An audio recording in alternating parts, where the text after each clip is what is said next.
এখন আপনারা কি করবেন?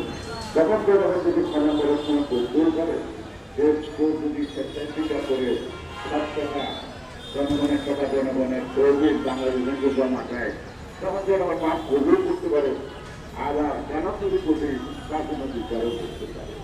সুতরাং সাক্ষী রক্ষণ আপনাদের কাছে, আমাদের কাছে কোনো অপশন নেই। আমাদের কাছে অপশন একটাই, আমরা ষড়যন্ত্র রুখে দেবো, গণতন্ত্র মুক্তি পাবে। গণতন্ত্র মুক্তি পাবে 18 বছর জনগণ মুক্তি পাবে। আর 18 কোটি জনগণ মুক্তি পেতে আমার নেত্রী বেগম খালেদা জিয়া, যারা জেলে আটক আছে তারা মুক্তি পাবে এবং গণতন্ত্র যদি ফেরত আছে, তাহলে আমাদের উপর যত নির্বাচন এবং যা কিছু হচ্ছে গণতন্ত্র ফেরত পেলে আমরা হয়তো অনেক কিছু ঘুরে যেতে পারি, অর্থাৎ অনেকেই ক্ষমা করতে পারি।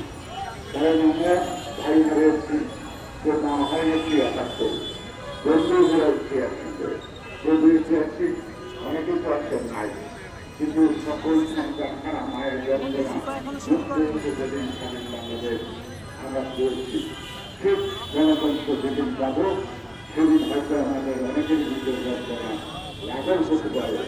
সেই যুগের যন্ত্রণা লাঘব হলে তাতে আপনারা লাভবান এর বাইরে যুদ্ধ করে ঘোষণা করে আর বেঞ্চি গোয়ালি মস্করা করবে আর আমাদের সাথে আর আমরা তাকে তাকে দেখবো না।